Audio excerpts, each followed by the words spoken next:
Alright, this is the second part of the second series of my world building guide on cultural world building for populating our Earth-like fantasy world with realistic cultures and people. I'll get better at figuring out what that intro needs to be. But this blog series is also coupled with a physical blog on my website, which I will link below. And in this part, we are going to briefly touch on initial human migration across the globe and the impact that this has on the diversity of large mammals. And this will come into play in the next part where we talk about animal domestication and animal husbandry, providing some advantages and disadvantages in different parts of your world. So this methodology is highly based on the natural evolution and migration of humans as we see on Earth. If your world would have experienced something similar, you should be able to follow this exactly. And as this is fantasy though, if you have a unique creation method explaining where humans or magical creatures came from, you will have to keep that in mind and adjust this process accordingly. So, mapping human migration. Human evolution would happen on a similar time frame in an Earth-like fantasy world. So if we figure out the rough migration paths of humans, we can determine the impact on large mammals. More on why later.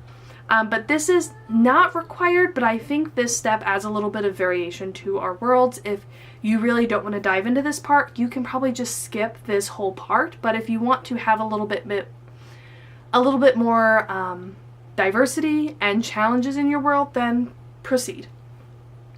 Due to the fact that we aren't going to dive into paleoclimatology over the last few million years in our world while charting the sea levels, traversable areas, and climate zones, this whole section is going to be a lot of gut feeling and maybes. Also, you may have other ways that humans or other fantasy creatures began to populate your planet. Perhaps there were portals from another realm, perhaps the gods created humans in the spot their realm is closest to, perhaps each fantasy creature would have evolved in a different environment and their migration would have been limited. But let's proceed with an Earth-like human evolution and migration process, So first we are going to choose the birthplace of humanity. And this is going to be a rough area, not an exact spot.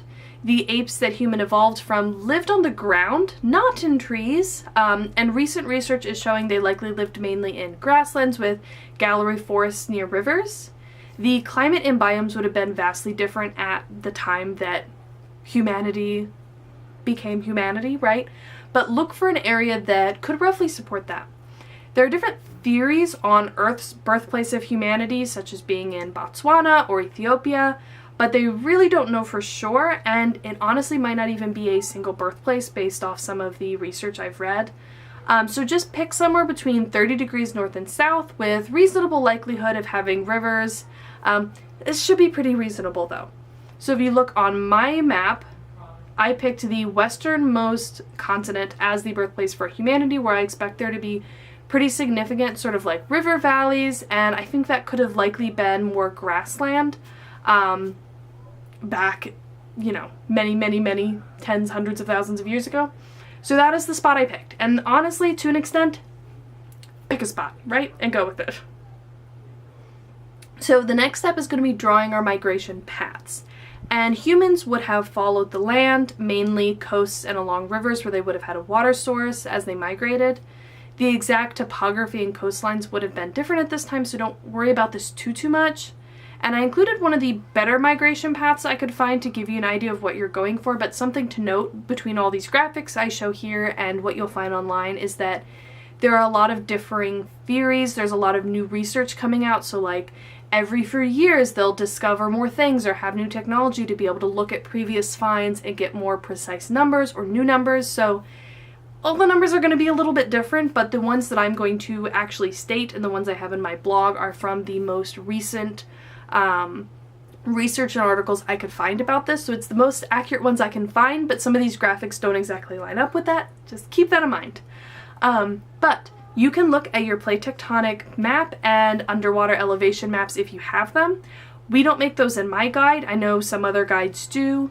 And if you see any land bridges would have been created that humans could have followed, you can do that. I have a way that I look for those without actually having the sea sea elevation maps, seafloor elevation maps done, which I'll help you with later if you don't have that. But humans also used coastal boats or canoes pretty early on, so they could have crossed small distances, followed island chains, but they wouldn't cross large open oceans at first. If you have any land masses that are completely disconnected from the rest, humans likely wouldn't have been able to reach them unless there were glaciers or ice sheets they could follow. Look at your last glacial maximum that we mapped way back then. There's a theory that 50,000 years ago, humans may have been capable of Stone Age open ocean sailing at this point. I have an article in the blog post link that you can look at. So that is also something to consider for later migration. And basically you just want to draw the paths along the main migration path, similar to what you sort of see in this map. So here are the migration paths I mapped, and I apologize if this is hard to see, but the gray, dark gray lines are my migration paths, and you can see faintly my plate boundaries behind this. But none of my separate land masses are on the same continental shelf. They're all a little bit further apart, which limits land bridge potential. But what I did was decide that the seafloor would be shallow enough along some of my convergent boundaries to create a bit of land bridge to connect some of the continents. So where I marked land bridge crossings, that's essentially where I think that, you know, when the sea was shallower and more water was contained up in ice sheets and that sort of a thing, humans would have been able to cross there, perhaps cross while jumping across smaller bits of water, sort of like through little island chains. And other areas I'm saying would be crossable by early canoes, which is where I marked as sea crossings. So you can see we started in that westernmost continent. They went north up from there. Some split off. Northeast followed a bit of land bridge, a bit of a sea crossing, a bit more land bridge to get into that northern continent, and some went northwest where it's actually pretty close to that other continent on the opposite side of my globe, so I'm saying a sea crossing is feasible there. And then from there they went south, and from my easternmost continent I'm saying there was a bit of a land bridge connecting where you already see that sort of island archipelago chain, which is due to the convergent boundaries. That's not that main arc of it isn't from like hotspots or volcanoes, that's actually from the earth being pushed up. So I think it's very feasible that there's a lot more land there, that if sea levels dropped, people could have just walked on across and then eventually by sea made that last jump to my southernmost continent. So now we are going to label these areas by migration distance. And we want to make a map that indicates the migration time that looks sort of similar to this map here. But the distinctions we are going to look at are co-evolved and little impact on large mammals, early migration with some impact, and distant migration with extreme impact. And some of you may also have a no migration area, and I have another type of migration area I had to add on my map, which we'll talk about later, but co-evolved, which is no impact, is essentially the direct area around the birth of civilization, and close by areas with similar climates. These are going to be where all of the animals co-evolved alongside humans. Early migration, which is some impact, is going to be areas adjacent to the co-evolved area that would take a bit more time to reach. This is sort of be your equivalent to the Middle East, India, some of Europe. Distant migration, which is extreme impact, are going to be the farther reaches of land separated by more difficult terrain like mountains, deserts, rainforests, and land separated and only reachable by open ocean crossings of land bridges with lower sea levels. This is going to be like your Americas, Australia. And then no migration, which is no impact yet. This is going to be land separated by large open oceans with no possibility for connection with land bridges and little to no possibility of even early open ocean crossing, canoes and boats being able to cross that distance. So this is what my map looked like. And if your map looks like mine, I actually included a very distant migration level instead of a no migration level. This would be a migration level for probably within the last 1,000 to 2,000 years. The Americas are, I think it's about 12,000 years ago that the most modern Homo sapiens reached there. We'll get to that more later. But that's sort of when people would have reached my easternmost continent. So at the time that they fully like proliferated through that entire continent, made it through that lower island chain, crossed through that to that lower continent, we're looking maybe the last 1,000 to 2,000 years, which is a bit complicated, right? And I'll get into that more later. But let's talk about the availability of large domestic animals. And this is sort of a little bit deep dive of mine. You can probably, I don't know, I think it's really interesting. And if you're here, you probably do too. So we're going to talk about what makes an animal domesticable and what the major domesticable animals are. But for now, all you need to know is that not every animal can be domesticated, and the ones that are useful for different things. In the equivalent Earth timeframe we are mapping, Africa and Eurasia were the only continents with most of the large domesticable animals. This is before the Columbian Exchange, where we saw a major swap of old and new world plants and animals that brought horses, cattle, sheep, pigs, and goats, which are the major 5, sneak peek, to the Americas.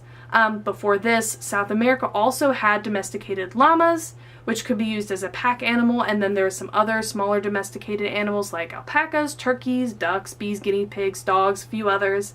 And this time is also before the colonization of Australia in the late 1700s that brought pigs, chickens, sheep, horses, and cattle to Australia. And before this, the only animal that was mostly domesticated was perhaps the dingo. So the lack of domesticable animals makes civilization growth a lot harder. Without animals that can pull a heavy plow, agriculture can be less efficient. Without mounts or strong animals that can pull wheeled vehicles, travel's much slower and civilizations have trouble being as centralized. Without livestock for meat, civilizations may have to rely on hunting, which can be less efficient. And notice all of these cans and mays, right? There are other ways to solve these problems, and you can get really interesting cultures and civilizations by doing so, but in terms of the base advantages, right, this sort of default things that they would have accessible to them, right, is going to differ.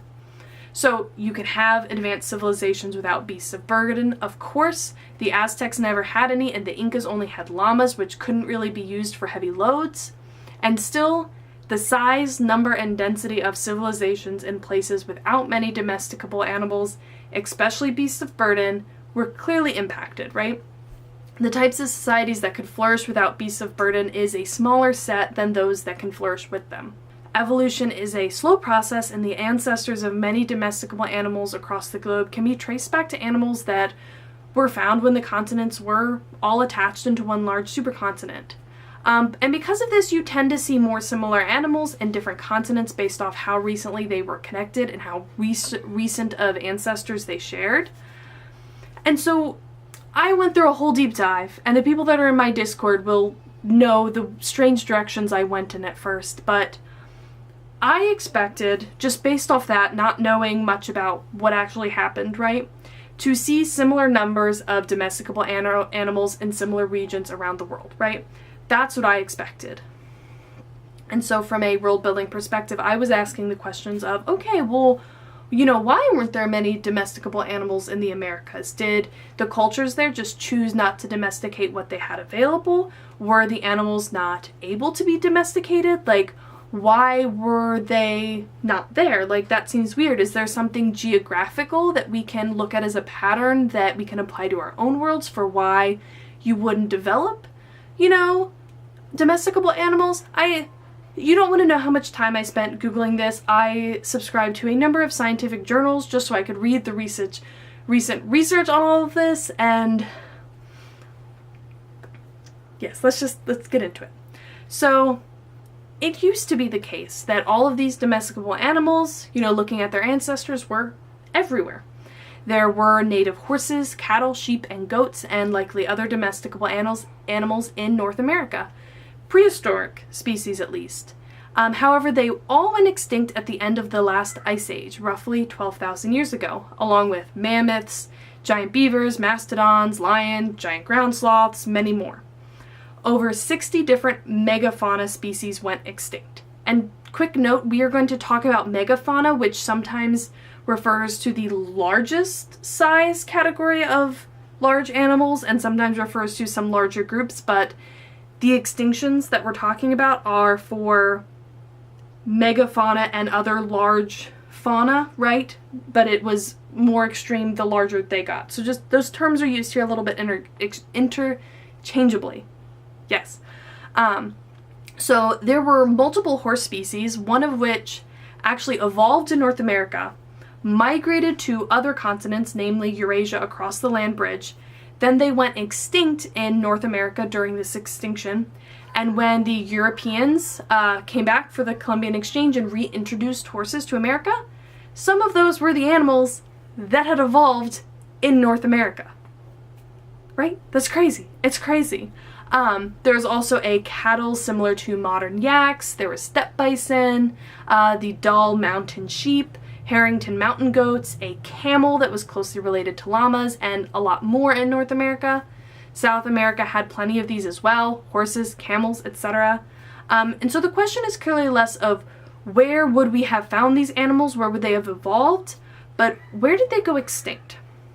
And I do not think this is something that you have to include in your mapping. Again, you can definitely come up with a lot of reasons for why you wouldn't have a huge recent megafauna extinction, but it is something I like to consider. So we are going to. So the quaternary, we're just going to go with that. Megafauna extinction is an event that happened from 52 to 9000 BCE during the last glacial period, where a large number of megafauna and bigger animals went extinct. And by a large number, I do mean a large number. In the article Late Quaternary Extinction, State of the Debate by Paul L. Koch and Anthony D. Barnosky, pronunciations, which will be linked in the blog post, they share a lot of the most recent calculations and finding on this topic that is continuing to grow and evolve pretty rapidly every single year. But the percentage of species that went extinct by continent, looking at animals bigger than roughly 97 pounds or 44 kilograms, is 21% in Africa, 35% in Eurasia, 72% in North America, 83% in South America, and 88% in Australia. And you can see in this graphic here, which is from a different source, so their thresholds are a little bit different. This is looking at extinctions for over 10 kilograms or 22 pounds, so this is a bit more broad. But you can see there's some interesting patterns here, right? Like these extinctions were significantly more impactful in the areas that we didn't see a lot of domesticable animals. So these extinction events across the globe were not all happening at the same time either. Some took tens of thousands of years, while others only took a few thousand, like the Americas. Seems odd, right? The exact reasoning is still very hotly debated, with new findings coming out pretty often, but at a high level, I think it's pretty clear. There is one common event triggering these extinctions for all but one continent, which we will get into later, and that is humans. Us. There are a lot of theories and explanations for the cause of the quaternary megafauna extinction, but the most likely cause is a combination of climate change and human activity. So climate change would have made things harder for these species, as they have to rapidly adapt to a changing environment, changing food sources, etc.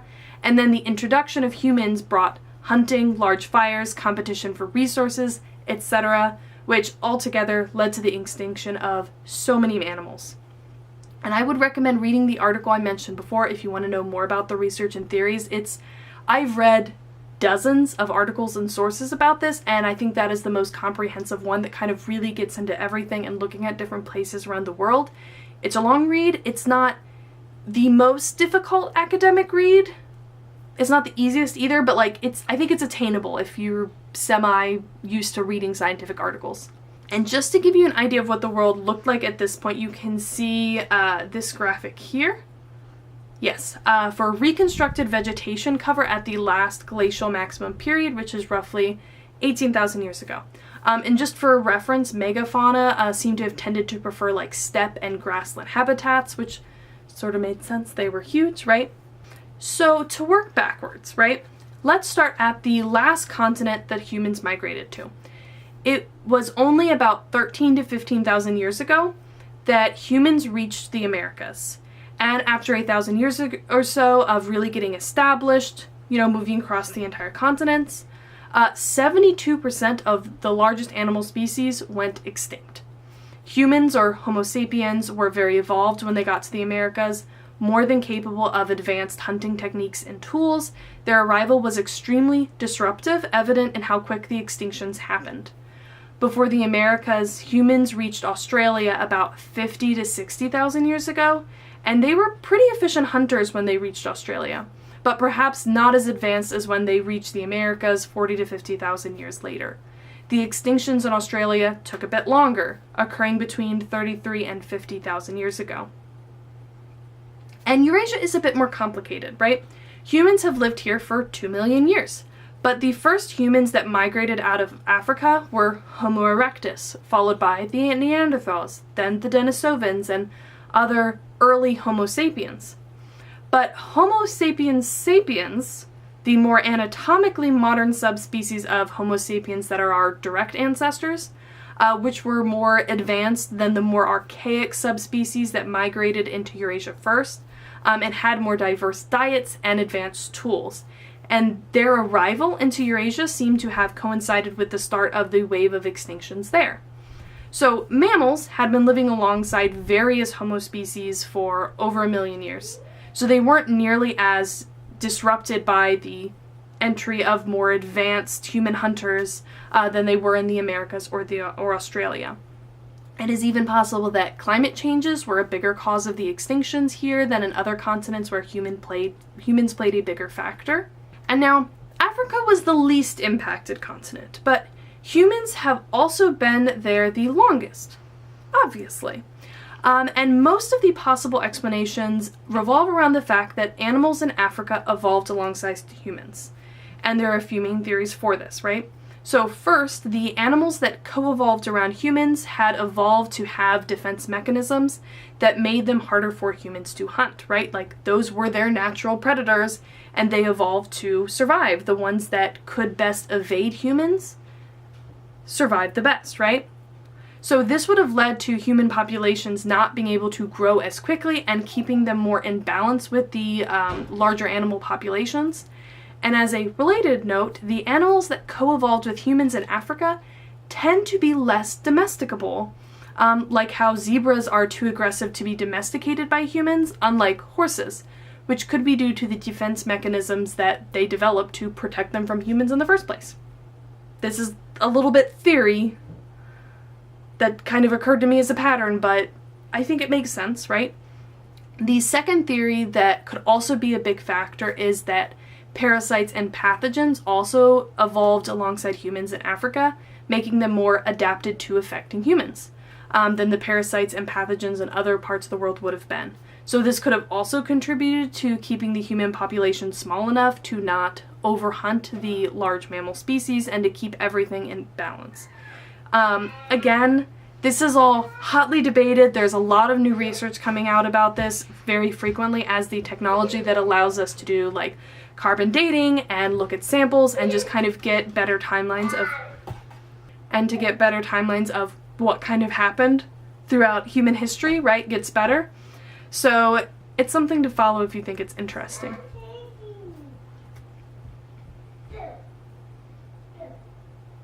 So we want to map extinction events, and we want to map the areas where we would have had more significant extinction events, thus fewer large animals, and thus less domesticable animals. And this is an extreme simplification. So feel free to pick and choose what effects you really want if you choose to go through with this process at all. The areas you want to be assigning these levels should be pretty large, basically continents, because we need to look at areas where you wouldn't expect animals to easily migrate back into, such as how, like in Europe, there's a pretty large extinction event, but also a lot of the mammals in, Eurasia or other parts of Asia and stuff could kind of just like migrate and readapt to that area where that was less possible in Australia or the Americas. So I have 4 levels here that we're going to map. Extreme extinction event, and this is low to no large domesticable beasts of burden. This is essentially your Americas, your Australia. Minor extinction event. This is almost all possible large domesticable beasts of burden went extinct. This is going to be areas with early migration, think Eurasia.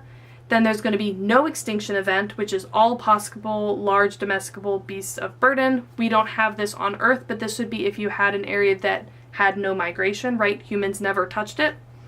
And then coevolution, which is a few large megafauna, but few to none large domesticable beasts of burden, and this is going to be areas where humans would have co-evolved with animals. So, in the case of my map, where I also have a very distant migration area within the last 1 to 2,000 years, that is going to be well within remembered human history, right? The group of people that would have reached my southern continent would probably be the seafaring people from the nearby islands, people that came from that easternmost continent, and they should have been more than capable of agriculture and have had domesticated animals of their own, although they might have been largely reliant on fishing given where they came from. But the question is, would they overhunt the animals there? Would they set off a ton of fires? How disruptive would they be? Would they have caused all these animal species to go extinct? This is one of the cases where it would largely be dependent on the culture of the people that settled there and how they were used to getting their food. And I think there would have been some amount of extinction, but I think these would have been a people that didn't need to rely as heavily on hunting or gathering, and they would have leaned more on agriculture instead, and they would have already known when they arrived here, if they saw similar animals to what they were used to, that, oh, these could probably be domesticated. We could use these animals for the things our ancestors say have been using them for, right? So it takes about 10 generations for animals to become domesticated, which is certainly within the time frame of human arrival on the southern continent. So domesticable animals probably would have been domesticated, right? They would have arrived, they would have taken advantage to what they've seen, and they probably would have had a large extinction effect on wild populations. But I think they would have probably also pulled in a lot of those animals that could have been used to themselves as well, right? And they also would have probably brought along domesticated animals of their own, which would have caused turmoil in the food chain. So with that, I'm going to label this area as minor extinction, meaning that there's still going to be a good number of domesticable animals present in civilizations. But I do think that under the covers, there would have been a lot of disruption and extinction going on in the food chain. So, final thoughts. We've mapped out our human migration and determined how the resulting extinction events affected the availability of domesticable animals.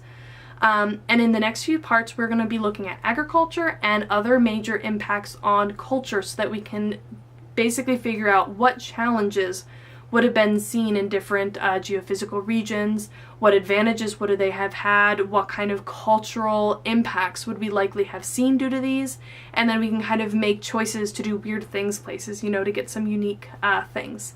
But if you enjoyed this video, please give it a like and subscribe. Let me know your thoughts in the comments. If you have any questions, let me know. There are references and other links in the blog post, and yeah, I will see you in the next one.